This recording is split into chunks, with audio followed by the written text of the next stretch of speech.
Hi friends, welcome back to my channel.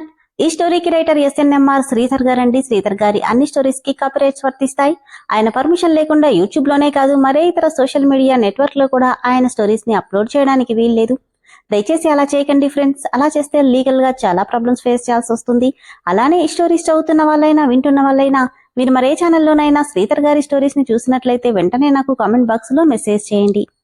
ఇది పూర్తిగా writer Sridhar గారి ఛానల్ అండి. కేవలం ఆయన స్టోరీస్ మాత్రమే ఇందులో ఉంటాయి. కానీ కొంతమంది పేర్లు మార్చి వేరే ఛానల్స్ లో ఆయన స్టోరీస్ ని అప్లోడ్ చేస్తున్నారు. మీరు అలా చేసినట్లయితే నాకు మెసేజ్ చేయండి. అలానే ఇంత మంచి శ్రీధర్ గారి స్టోరీస్ కి వ్యూస్ అసలు రావట్లేదండి. దయచేసి హై బాక్స్ లో ఉన్న హైప్ లో మీరు పాయింట్స్ ఇచ్చారంటే మన ఛానల్ కి వ్యూస్ పెరిగే అవకాశం ఉంది. ఇక లేట్ చేయకుండా వీడియోలోకి వెళ్ళిపోదాం ఫ్రెండ్స్. ఎస్ఎన్ఎంఆర్ శ్రీధర్ గారు రాసినటువంటి శిఖర 82వ భాగం. తను కొట్టిన ఫోర్స్ కి అప్పుడే ఆఫీస్ లోకి ఎంటర్ అయిన కారు నుండి దిగుతున్న శరత్ కాళ్ల మీద పడిపోయింది సంజన. తను కొట్టిన దెబ్బ ఎంత బలంగా తగిలిందంటే కింద పడినందుకు కాళ్ళు చేతులు దోక్కుపోగా పెదవి చిట్లి రక్తం వచ్చేంతలా వాచిపోయింది. శరత్ కంగారుగా బేబీ అంటూ తనని పైకి లేపగానే డాడీ అని గట్టిగా ఏడుస్తూ అది నన్ను ఎలా కొట్టిందో చూడు అంటుంటే పుట్టినప్పటి నుండి పల్లెత్తు మాట కూడా అనకుండా అల్లారు ముద్దుకున్న పెంచుకున్న కూతుర్ని ఇలా చూసిన ఆ తండ్రి గుండె కోపంగా ఏం చేశావో తెలుస్తుందా నీకు అని అడిగాడు శిఖరని. బాగా తెలుస్తుంది సార్, కాకపోతే నేను చేసింది మీ కూతురికి అర్థం అవ్వట్లేదు అని కాస్త కటువుగానే చెప్పింది శిఖర. పొగరుగా మాట్లాడుతున్న శిఖరని చూసి ఆవేశాన్ని తట్టుకోలేని శరత్, హౌ డేర్ యూ, నా దగ్గర పనిచేస్తూ జీతం తీసుకుని బతుకుతున్న దానివి నా కూతురి మీద చేసుకుంది చాలక నాతోనే ఇష్టం వచ్చినట్టు మాట్లాడతావా, నిన్ను అంటూ కొట్టడానికి చెయ్యెత్తగానే ఈ రోజుతో నాతో పెట్టుకున్నందుకు ఈ శిఖర రోడ్డు మీద ఉంటుంది అని నవ్వుకుంటుంది సంజన. కాని శరత్ ఎత్తిన చేతిని మధ్యలోనే ఆపేసి గాల్లోనే ఆ చేతిని గట్టిగా పట్టుకున్నాడు Siddharth. Siddhu, what is this అని శరత్ సీరియస్గా అంటే, సారీ మావయ్య, జరిగిన దాంట్లో శిఖర తప్పేం లేదు, నేను చూశాను అన్నాడు సిద్ధార్థ్. తప్పొప్పులు పక్కన పెడితే నా కూతురి రక్తం కళ్ళ చూసిన తనని అంత తేలిగ్గా వదిలిపెట్టను, వదులు అంటూ చెయ్యి విడిపించుకోబోయాడు శరత్. ఆ చేతిని ఇంకాస్త గట్టిగా బిగించి పట్టుకుని, తనే రక్తం ఇచ్చి నీ భార్య ప్రాణాన్ని కూడా కాపాడింది మావయ్య, ఆ విషయం మర్చిపోకు. ఏరా, నాకే ఎదురు చెప్తున్నావా నువ్వు? పుట్టి బుద్ధిరిగాక ఆయన ఎన్ని మాటలన్నా సైలెంట్గా ఉండడం తప్ప ఏ రోజు మాట్లాడింది లేదు సిద్ధు. ఈరోజు శిఖర కోసం తన చేతిని పట్టుకుని అడ్డగించిన తన ప్రవర్తనకి ఇంకాస్త కోపం వస్తుంది శరత్కి. సారీ మావయ్య, నీకే రోజు నేను ఎదురు చెప్పలేదు, కానీ ఈరోజు నువ్వు చేస్తుంది తప్పు, అందుకే ఇలా అడ్డుకోవాల్సి వస్తుంది అంటూనే శరత్ చేతిని వదిలేసి, శిఖర సంజనని తోసేయకుండా ఉండుంటే ఈ పాటికి తను మనకి ప్రాణాలతో దక్కేది మావయ్య అన్నాడు. వాట్, ఏమంటున్నావు నువ్వు? అవును మావయ్య, సంజనని శిఖర అలా పక్కకి లాగే టైంకి నేనప్పుడే వచ్చాను అంటూ జరిగిందంతా చెప్పాడు. ఈలోపు వెనకే వచ్చిన వెహికల్ డ్రైవర్ పరిగెత్తుకుంటూ వచ్చి, సారీ సార్, కారుకి సడన్ గా బ్రేకులు పడలేదు, హారన్ కడుతూనే ఉన్నాను, కానీ మేడం ఫోన్ మాట్లాడుతూ వినిపించుకోలేదు. టైంకి శిఖర మేడం పక్కకి లాగారు కాబట్టి సరిపోయింది, లేదంటే కారు వస్తున్న స్పీడ్కి నిజంగానే యాక్సిడెంట్ అయ్యేది అన్నాడు ఆ డ్రైవర్. మావయ్య, జరిగిందేంటో తెలుసుకోకుండా చేయి చేసుకుని ఫస్ట్ సంజన తప్పు చేసింది. శిఖర సెల్ఫ్ రెస్పెక్ట్ ఉన్న అమ్మాయి కాబట్టి దాన్ని ఒప్పుకోలేక తిరిగి కొట్టింది, అంతే అని సిద్ధార్థ్ అంటే, శిఖర కల్పించుకొని, చూడండి సార్, మీ అమ్మాయిని కొట్టడానికో తోసేయడానికో పగ పెంచుకోవడానికో తనకి నాకు ఎలాంటి సంబంధం లేదు. తనని ఏ రోజు నేను ఇంతవరకు చూడలేదు. కేవలం 10 రోజుల క్రితం తనొచ్చినప్పటి నుండి మాత్రమే తనని చూస్తున్నాను. మీ అమ్మాయికి నేనంటే ఏమాత్రం ఇష్టం లేదు. అయినా కూడా నేను మీ ఇంటికి వస్తుంది కేవలం మేడం గారు చూపిస్తున్న అభిమానానికి మాత్రమే.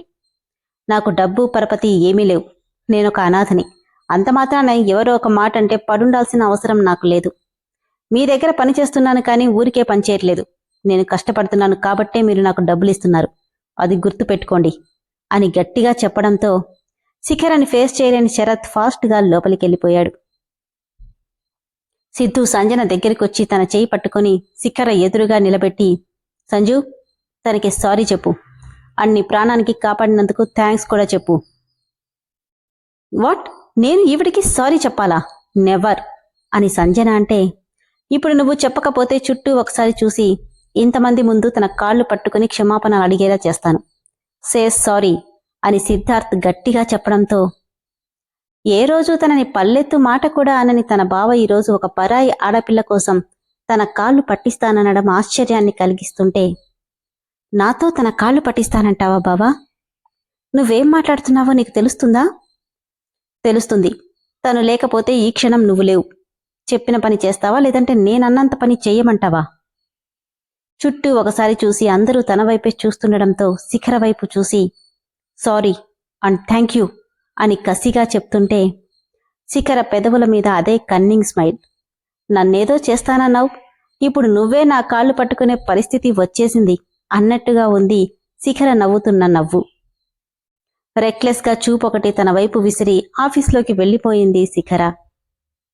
సిద్ధు చూపుకి ఎంప్లాయీస్ అంతా వెళ్లిపోవడంతో సంజన ఏడుస్తూ, ఐ హేట్ యూ బావా, ఐ హేట్ యూ, నువ్వు నాకు నచ్చలేదు, ఈరోజు అస్సలు నచ్చలేదు. ఆ శిఖర అంటే నాకస్సలు ఇష్టం లేదు. దానికి నాతో సారీ చెప్పించిందే చాలక దానికి కాళ్ళు పట్టిస్తానన్నావు. అందరి ముందు తలొంచుకొని నిలబడేలా చేశావు. ఐ హేట్ యూ బావా అంటూనే ఇంతలో కార్ రావడంతో గబగబా కారెక్కి వెళ్లిపోయింది సంజన. సంజన గురించి తనకి చిన్నప్పటి నుండి తెలుసు. మొండిది, కోపమొస్తే కొండ మీద కోతైనా దిగి రావాల్సిందే. సంజన అంటే తనకి చాలా ఇష్టం. శరత్ తర్వాత అంతగా తనను ప్యాంపర్ చేసింది కేవలం తను మాత్రమే. కానీ వీళ్ళిద్దరి గారాబం వల్లే సంజన అడ్డు అదుపు లేకుండా తయారైందని ఇప్పుడు అర్థమవుతుంటే అసహనంగా లోపలికి వెళ్లిపోయాడు సిద్ధార్థ్.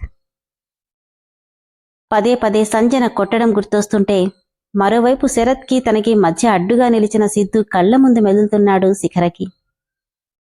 ఫ్రస్ట్రేషన్తో తల వెనక్కి వాల్చి 10 నిమిషాలకి ఏదో ఆలోచించుకున్నట్టు, ఇక ఈ ఆఫీసులో ఒక్క క్షణం కూడా ఉండకూడదు అనుకుంటూ రిజైనింగ్ లెటర్ ప్రిపేర్ చేసుకుని శరత్ దగ్గరికి వెళ్ళింది శిఖర. చైర్లో అటూ ఇటూ ఊగుతూ శిఖర గురించి ఆలోచిస్తున్నాడు శరత్. ఏంటిది, ఇక్కడికొచ్చినప్పటి నుండి ఆ అమ్మాయి మంచితనం, మాట తీరు అన్నీ గమనిస్తూనే ఉన్నాను. ఇంతలా ఇంప్రెస్ చేసిన అమ్మాయిని ఒక్క క్షణంలో అలా ఎలా అపార్థం చేసుకున్నాను? నా కూతురు మీద నేను పెంచుకున్న ప్రేమ నన్నిలా ఆలోచించేలా చేసిందా? అనుక్షణం నీ గారాబంతో సంజన అహంకారిలా తయారవుతుందని ఎప్పుడూ చెప్పే సంధ్య మాటలు గుర్తొస్తుంటే, నా ప్రేమ నా కూతురికి పొగరును నేర్పించిందా? సాటి ఆడపిల్లని కూడా మర్చిపోయి చేసుకునేంత కుసంస్కారాన్ని నేర్పించిందా అని ఆలోచనలుస్తున్నాడు శరత్. ఇంతలో ఎక్స్క్యూజ్ మీ సార్ అంటూ లోపలికొచ్చింది శిఖర. ఎస్ కమింగ్ అనగానే రిజైనింగ్ లెటర్ శరత్ ముందు పెట్టి, ఏంటిది? నా రిజైనింగ్ లెటర్ సార్, నేను ఈ జాబ్ మానేస్తున్నాను. ఎందుకో తెలుసుకోవచ్చా?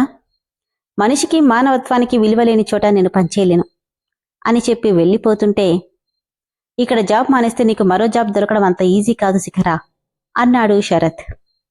నేను జాబ్ చేసేది నా కడుపు నింపుకోవడానికి సార్, దానికోసం ఉద్యోగమే చేయాల్సిన అవసరం లేదు. చదువుతో సంబంధం లేని పనులు చాలానే ఉన్నాయి. ఇలా అడుగడుగున అవమానాలు భరిస్తూ ఇక్కడ పనిచేయడం నాకిష్టం లేదు అని వెళ్ళిపోతుంటే, ఐఎమ్ సారీ అమ్మా అన్న మాటకు అక్కడే ఆగిపోయింది శిఖర. నీ గురించి తెలిసి నిన్ను అపార్థం చేసుకోవడం నా తప్పే. కూతురి మీద ప్రేమ ఒక్క క్షణం నా కంటికి పొరలను కమ్మేసింది. మీరన్నా సారీ అనే చిన్న మాట నేను చేసిన మంచిని మర్చిపోయి మీ కూతురు కొట్టిన చెంపదెబ్బని మర్చిపోయేలా చెయ్యలేదు సార్. టిట్ ఫర్ టాట్ లాగా నువ్వు కూడా దాన్ని చెంప పగలకొట్టావుగా శిఖర. నా తప్పు లేనప్పుడు నన్నొక మాట అంటే నేనొప్పుకోను. అలాంటిది నా తప్పు ఉంది కాబట్టే ఇంత పెద్ద పొజిషన్లో ఉన్నా నిన్ను క్షమాపణ అడుగుతున్నాను అన్నాడు శరత్. అంత పెద్ద మనిషి అలా క్షమాపణ అడగడం నచ్చట్లేదు అనడం కంటే శరత్ అంత బాధపడుతుంటే తను చూడలేకపోతుంది. కాదు కూడదు నీ మొండి పట్టుదలే ముఖ్యమనుకుంటే నీ ఇష్టం. నేనైతే నీ రిజిగ్నేషన్ని కన్సిడర్ చేయట్లేదు. నువ్వు వెళ్లాలనుకుంటే నిరభ్యంతరంగా వెళ్ళిపోవచ్చు అన్నాడు శరత్. బాధగా అతని వైపు చూసింది. ఏమ్మా, నీ తండ్రి లాంటి వాణ్ణి క్షమించలేవా అని చేతులు జోడించబోతుంటే ఆ చేతుల్ని పట్టుకొని, అయ్యో సార్, మీరలా అనకండి. మీ గురించి ఎంత గొప్పగా విన్నానో.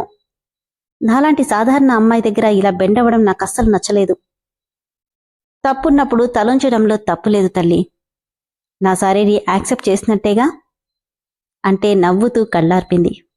గుడ్ గర్ల్, వెళ్ళి వర్క్ చేసుకో అనడంతో నవ్వుతూ అక్కడి నుండి వెళ్ళిపోయింది శిఖర. ఇదంతా సీసీ ఫుటేజ్లో నుండి చూస్తున్న సిద్ధు నవ్వుకొని సంధ్యకి కాల్ చేసి ఇక్కడ జరిగిందంతా చెప్పాడు. కొద్దిగా బాధ అనిపించినా శరత్ సారీ చెప్పడం చాలా హాయిగా అనిపించింది సంధ్యకి. మమ్మీ మమ్మీ ఆఫీస్లో ఏం జరిగిందో తెలుసా అని ఏడుస్తూ ఇంటికొచ్చిన సంజనని చూసి చాలా కూల్గా, అందుకే అంటారు ఎవరు తీసిన గోతిలో వాళ్లే పడతారు అని అంది సంధ్య. మమ్మీ, నిజమే కదా సంజు, నీ అహంకారం శిఖర చేత్తో నీకు చెంపదెబ్బ తినడానికి కారణమైంది. అప్పుడే నీదాకా వచ్చేసిందా అని కోపంగా రుసరుసలాడుతూ అక్కడి నుండి వెళ్ళిపోయింది సంజన. దయాకర్, నీకు చెప్పింది గుర్తుందిగా అని అంటుంది శిఖర. గుర్తుందమ్మా, నువ్వు చెప్పినట్టే చేస్తాను అన్నాడు దయాకర్. సరిగ్గా అరగంట తర్వాత సరేనమ్మా అని మనసులో, ఇక ఆ సంధ్యని దేవుడి కూడా కాపాడలేడు, అది చచ్చిన మరుక్షణం రూపాదేవి కోట్ల ఆస్తిని నా చేతుల్లోకి తెచ్చుకోవాలి అనుకున్నాడు దయాకర్. ఇంటికి రాగానే డైరెక్ట్గా సంజన దగ్గరికే వెళ్లాడు శరత్. పొద్దున్నుండి ఏమీ తినకుండా ఏడుస్తూ పడుకున్న కూతుర్ని చూడగానే తట్టుకోలేకపోయాడు. సంజు అని దగ్గరికెళ్లగానే డాడీ అని ఏడుస్తూ శరత్ని చుట్టేసింది సంజన. అర్జెంటుగా శిఖరని అక్కడి నుండి పంపించే డాడీ, ఒక్క క్షణం కూడా మన ఆఫీస్లో తను ఉండడానికి వీల్లేదు, అంతమంది ముందు నన్ను కొట్టింది, నాకెంత అవమానంగా ఉందో తెలుసా అని ఏడుస్తుంటే, చూడు బేబీ, జరిగిన దాంట్లో నీ తప్పు కూడా ఉంది. శిఖర నిన్ను లాగకపోయి ఉంటే నువ్వు ప్రాణాలతో ఉండేదానివి కాదు. శిఖర చాలా మంచమ్మాయి, తన మీద అర్థం లేని ద్వేషాన్ని పెంచుకోకు. ఆఖరికి నువ్వు కూడా తనకి సపోర్టుగా మాట్లాడుతున్నావా డాడీ? సపోర్ట్ చేయడం కాదమ్మా, నో, మీరంతా మారిపోయారు, కన్న కూతురు కంటే అదే మీకు ఇంపార్టెంట్ అయిపోయింది అని ఏడుస్తుంటే, అవును బావగారు, మీరు ఆ అమ్మాయిని సపోర్ట్ చేయడం అంత బాగలేదు అంటూ వచ్చాడు సుదర్శన్. సుదర్శన్, నువ్వు కాసేపు సైలెంట్గా ఉండు అని సీరియస్గా చెప్పి, ఓకే బేబీ, ఇప్పుడు నీకు కోపం తగ్గాలంటే ఏం చెయ్యాలి? ముందు దాన్ని ఆఫీస్లో నుండి పంపించే డాడ్. అది కుదరదు, కానీ అంతకంటే నువ్వు హ్యాపీగా ఉండే విషయం ఒకటి చెప్తాను. వెక్కిళ్ళు పెడుతూ, ఏంటది? వీలైనంత త్వరలో నీకు సిద్ధుకి పెళ్లి జరిపిస్తాను, సరేనా అనగానే, ఏంటి అంటూ ఎగిరి గంతేసినంత పని చేసింది సంజన. అవును బేబీ, నీ స్టడీస్ అయిపోయాయి కదా, సరిగ్గా 1 year ఎంజాయ్ చెయ్యి, వెంటనే నీ పెళ్లి జరిపిస్తాను అన్నాడు. నిజంగానా డాడ్? హ్యాపీనే కదా? చాలా happy, thank you dad, thank you so much అంటూ శరత్ని హక్ చేసుకుంది సంజన. బయట నుండి వీళ్ళిద్దరినీ చూస్తున్న సంధ్య ఒక్క క్షణం షాక్ అయితే శ్రవణ్కి గుండెల్లో బాంబు పేలినట్టు అనిపించింది. ఇదే టైంకి లోపలికొచ్చిన సిద్ధు తన ఒపీనియన్ తెలుసుకోకుండానే మాటివ్వడంతో ఎలా రియాక్ట్ అవ్వాలో అర్థం కాక నిలబడిపోయాడు. బట్ వన్ థింగ్ బేబీ, నువ్విక శిఖర మీద ఎలాంటి కోపాన్ని ద్వేషాన్ని పెంచుకోకూడదు అంటున్నాడు శరత్ సంజనతో. రెక్లెస్గా, నాకేమంత అవసరం లేదు, కానీ అది నా జోలికొస్తే నేను ఒప్పుకోను అంటూనే సిద్ధుని చూసిన సంజన పరుగున వెళ్లి అతన్ని హక్ చేసుకుని, బావా, డాడీ మనకి తొందరలోనే పెళ్లి జరిపిస్తానన్నాడు అని సంతోషంగా చెప్తుంటే సంధ్య వైపు ఒకసారి చూసి అసహనంగా తన రూంలోకి వెళ్లిపోయాడు సిద్ధార్థ్. బావా, మన పెళ్లి ఎక్కడ చేసుకుందామంటూ తన ఫీలింగ్స్ని పట్టించుకోకుండా తన వెనకే వెళ్ళింది సంజన. విన్నారు కదా ఫ్రెండ్స్, స్టోరీ ఎంత బాగుందో కదా. మొత్తానికి శరత్ శిఖరకి క్షమాపణ చెప్పాడు. అంతే మరి, తప్పు ఎవరు చేసినా దెబ్బ పడాల్సిందే. తప్పు చేసింది శరత్తే కాబట్టి క్షమాపణ చెప్పాడు. అలాగే కూతుర్ని చల్లార్చడానికి సిద్ధుకిచ్చి తొందరలో పెళ్లి జరిపిస్తానన్నాడు. మరి శిఖరా? సిద్ధు ఎలాంటి నిర్ణయం తీసుకుంటాడో తదుపరి ఎపిసోడ్లో తెలుసుకుందాం. స్టోరీ అయితే చాలా బాగుంది కదా ఫ్రెండ్స్. స్టోరీ నచ్చిన వాళ్ళు దయచేసి వెంటనే మెంబర్షిప్లో జాయిన్ అవ్వండి. అలానే ఇంత మంచి స్టోరీస్కి వ్యూస్ రావట్లేదండి, దయచేసి కామెంట్ బాక్స్లో ఉన్న హైప్లో పాయింట్స్ కానీ ఇచ్చారంటే మన ఛానల్కి వ్యూస్ పెరిగే అవకాశం ఉంది. Thank you.